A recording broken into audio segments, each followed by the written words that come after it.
Morning students. स्वागत आपका Shri Shyam college Bhadra के यूट्यूब चैनल पर। देखिए, हम बात कर रहे हैं बीए सेकेंड ईयर। इसके अंतर्गत राजस्थान भूगोल की हम बात कर रहे थे और राजस्थान भूगोल के अंतर्गत हमारा जो टॉपिक था वो था राजस्थान कृषि।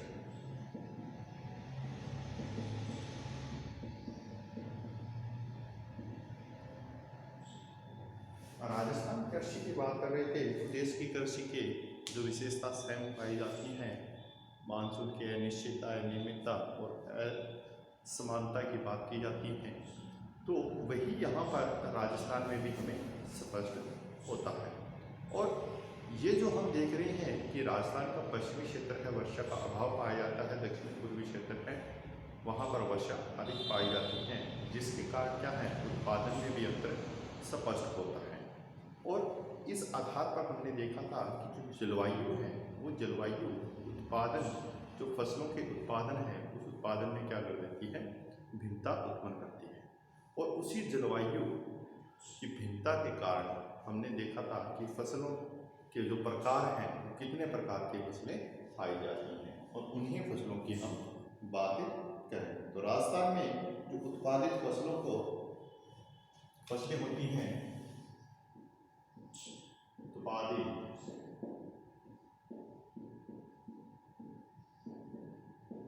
फसलों को जलवायु के आधार पर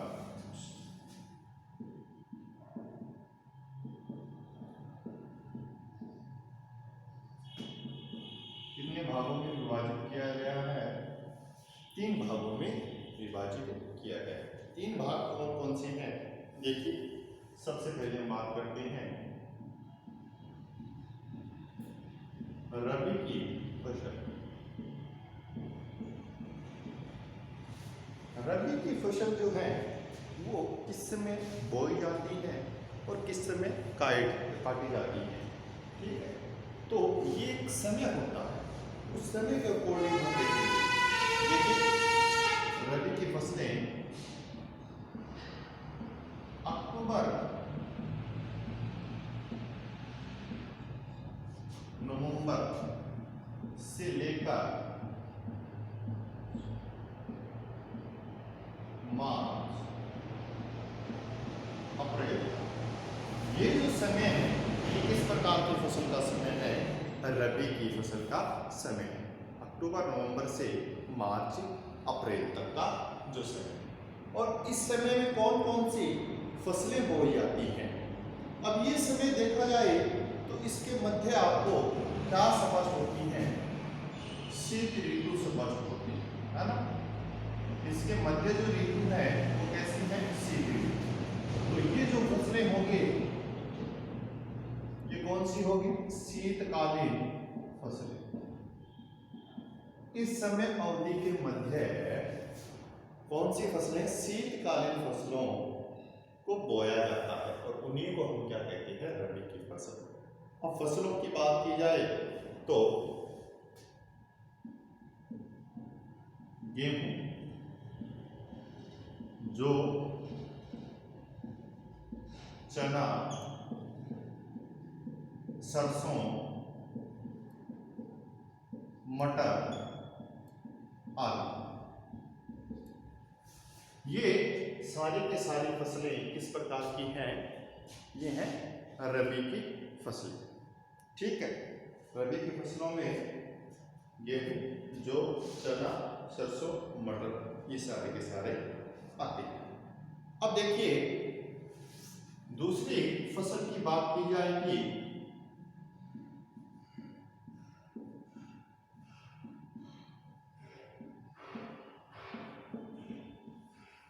खरीफ की फसल। अब खरीफ की फसल का जो समय है वो समय क्या है? देखिए,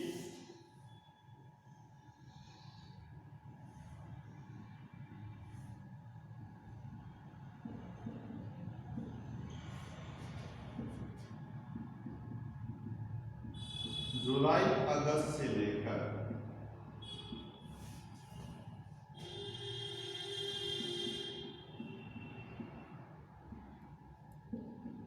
सितंबर अक्टूबर, ठीक है। जुलाई अगस्त से लेकर सितंबर अक्टूबर तक ये फसल बोई जाती है। या इसकी जो ड्यूरेशन है वो ड्यूरेशन आप इस प्रकार से भी समझ कर सकते हो, जून जुलाई से कम आपको 3 महीने होने आवश्यक है, ठीक है। जून जुलाई से लेकर सितंबर अक्टूबर तक। अब ये जो समय आपको दिखाई दे रहा है जून जुलाई और सितंबर अक्टूबर तक, ये कैसा समय है? बसंत ऋतु का समय है। तो जो बसंतकालीन फसलें हैं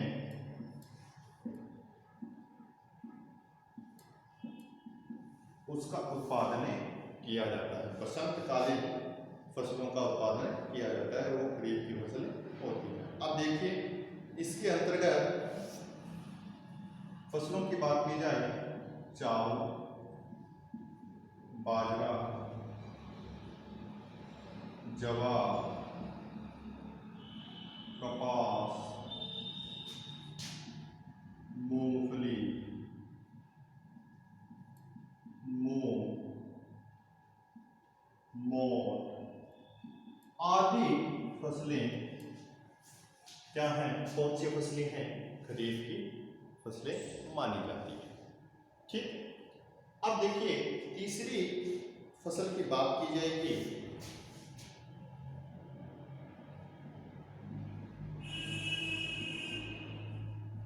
जायद की फसल।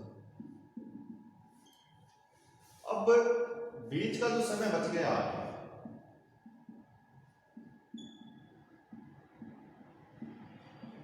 अप्रैल से मान लीजिए, है ना, अप्रैल से जून जुलाई तक ये जो समय है, और ये समय है बसंतकालीन व शीतकालीन, बसंतकालीन व शीतकालीन के मध्य का जो समय है, बसंतकालीन और शीतकालीन का जो मध्य का समय है, उस समय में जायद की फसलें उत्पादित की जाती हैं। और इसके अंतर्गत हम बात कर सकते हैं जैसे ककड़ी या सब्जियां, खरबूजा, या हम बात कर सकते हैं जो चारा फसल होती हैं उन चारा फसलों। तो ये जो है ये किस प्रकार की है? ये जायद फसलों में काउंट की जाती है। किन फसलों में काउंट की जाती है? जायद फसलों में काउंट की जाती है।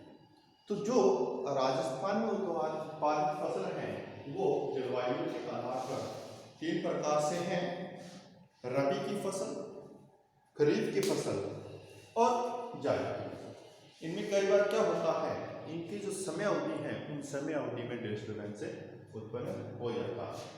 कई बार क्या होता है कि हम ये सोचने लगते हैं कि बसंतकालीन जो है वो रबी की फसल है, लेकिन ऐसा वास्तविक नहीं है।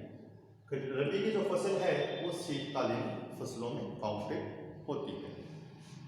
दूसरी बात करें, खरीफ की जो फसल है वो किसमें काउंट हो रही है? बसंतकालीन फसलों में काउंट हो रही है। और जायद की जो फसलें हैं वो इन दोनों की जो मध्यवर्ती समय, जिसे हमने बात की अप्रैल से लेकर, और जो जून जुलाई का समय है उस समय की बात की जाएगी, इसके अंतर्गत क्या है? जायद की फसलें उगाई जाती है, ठीक। एक वर्गीकरण हो गया ये जलवायु के आधार, ठीक है। एक वर्गीकरण और देख रहे हैं, एक सामान्य वर्गीकरण।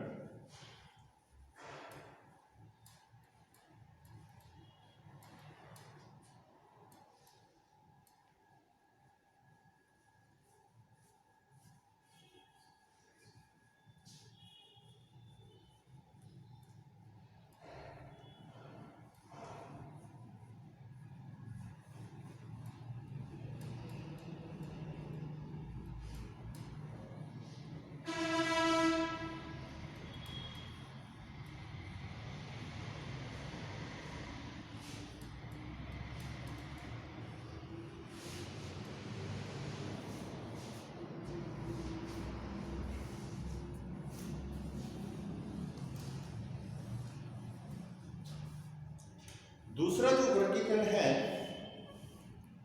वो है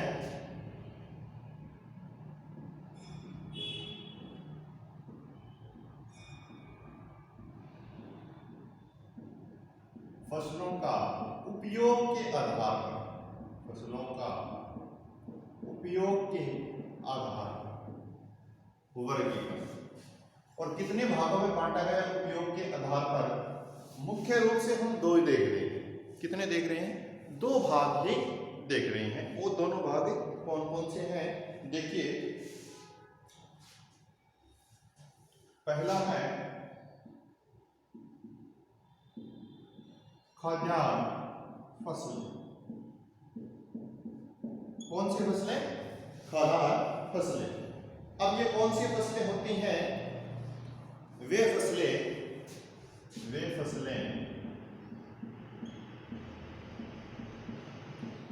जिनका उत्पादन केवल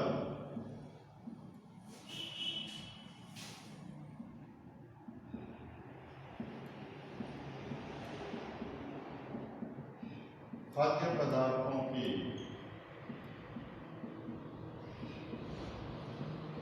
आपूर्ति के उद्देश्य से किया जाता है। कौन सी फसलें होती हैं? खाद्यान्न फसलें होती हैं जिनका हम उत्पादन केवल किसके लिए कर रहे हैं? खाद्य पदार्थों के रूप में आपूर्ति के लिए किया जाता है। वे खाद्यान्न फसलें होती हैं। अब इसमें देखिए कौन सी फसलें होती हैं इसमें? गेहूं,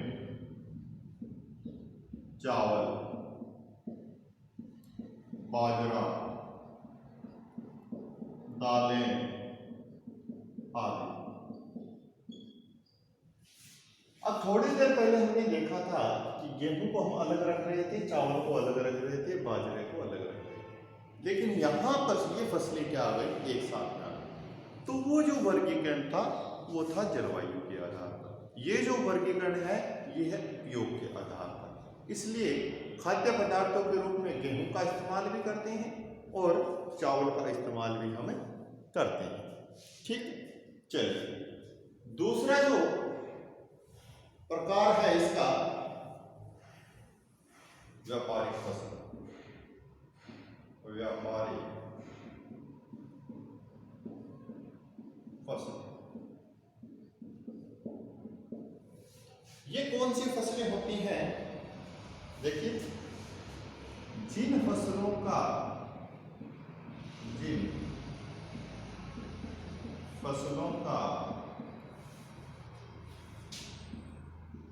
उत्पादन व्यापार की दृष्टि से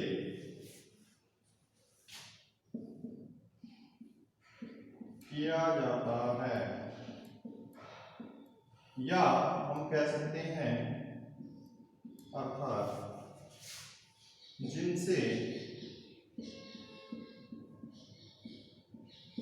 आय प्राप्त होती हैं,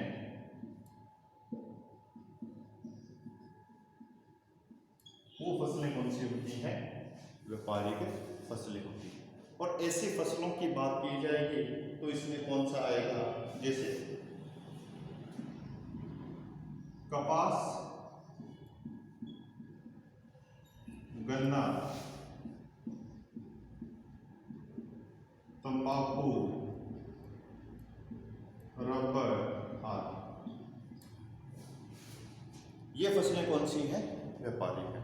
तो हमने देखा, एक तो खाद्यान्न फसलें देखी और दूसरा देखा हमने व्यापारिक फसल। ठीक है, अब हमने लगभग सभी हमने सामान्य जो संकल्पनाएं थी उनका अध्ययन कर लिया है। अब हम आगे किस चीज़ का अध्ययन करेंगे? आगे हम अध्ययन करेंगे पर्टिकुलर जो फसलें हैं, जैसे हम बात करते हैं गेहूं के बारे में देखेंगे, और चावल, सरसों, ये जो फसलें हैं, मुख्य फसलें हैं, बाजरा है, इन फसलों के बारे में देखेंगे राजस्थान की दृष्टि से कौन सा क्षेत्र समृद्ध है। इन फसलों की बात की जाएगी तो इन फसलों के लिए कितने तापमान की आवश्यकता होती है, कितनी वर्षा की मात्रा की आवश्यकता होती है और किस प्रकार की मिट्टी की आवश्यकता होती है। ये सारी की सारी जो भौगोलिक दशाएं हैं ये भी हम प्रत्येक फसल के बारे में देखेंगे। फिर हम देखेंगे इसके उत्पादन के स्तर की बात करेंगे और इसके सामान्य जो प्रक्रिया होती है इस फसल की, इसके उपयोग की बात की जाती है और ये किन क्षेत्रों में स्पष्ट होती है ये फसल। ये सारे के सारे जितने भी तथ्य हैं इन तथ्यों का हम अध्ययन करेंगे। तो चलिए हम बात करते हैं सबसे पहले गेहूं के बारे में हम देखेंगे।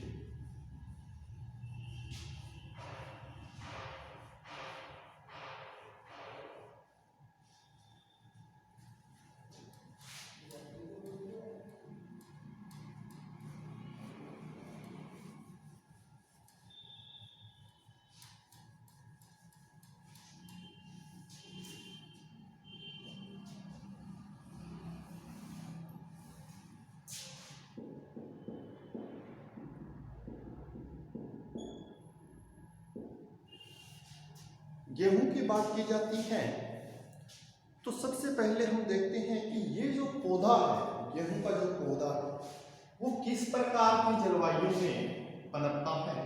देखिए गेहूं का पौधा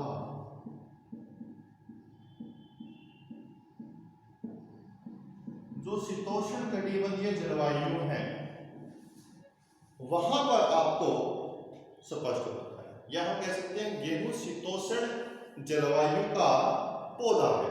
गेहूं जो पौधा है वो किस प्रकार की जलवायु का, शीतोष्ण जलवायु का पौधा है। और इसकी विशेषता क्या है कि ये वर्ष में, पूरे वर्ष की बात की जाएगी तो पूरे वर्ष में यह गेहूं किसी न किसी क्षेत्र में बोई जाती है और किसी न किसी क्षेत्र में काटी जाती है। वर्ष भर किसी न किसी क्षेत्र में क्या है,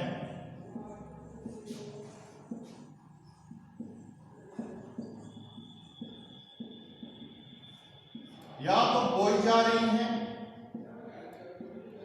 या फिर काटा जाता है। और ये चीज आपको समझ में आई होगी कि जब उत्तरी गोलार्ध में ग्रीष्म ऋतु होती है तो दक्षिणी गोलार्ध में शीत ऋतु और दक्षिणी गोलार्ध में ग्रीष्म ऋतु होती है तो उत्तरी गोलार्ध में शीत ऋतु होती है। तो मतलब स्पष्ट क्या हो रहा है, किसी न किसी भाग में ये काटा जा रहा है, किसी न किसी भाग में ये बोया जा रहा है। और खाद्यान्न फसलों की बात करेंगे तो खाद्यान्न फसलों में जो उपभोग की बात की जाती है वो उपभोग आपको क्या है, गेहूं में अधिक स्पष्ट होता है। गेहूं का जो उपभोग है वो अधिक स्पष्ट होता है खाद्यान्न फसलों के अंतर्गत, उत्तरी भाग की बात की जाए। ठीक है, अब देखिए गेहूं किस प्रकार की फसल है। अभी हमने थोड़ी देर पहले देखा था ये रबी फसल है। दूसरे जो आधार देखा था उसमें क्या था, ये एक खाद्यान्न फसल है, रबी फसल है और साथ साथ में क्या है, खाद्यान्न फसल है। और गेहूं की जो वैरायटी की बात की जाती है, गेहूं रंगों के आधार पर देखेंगे कितने प्रकार की होती है। गेहूं रंगों के आधार पर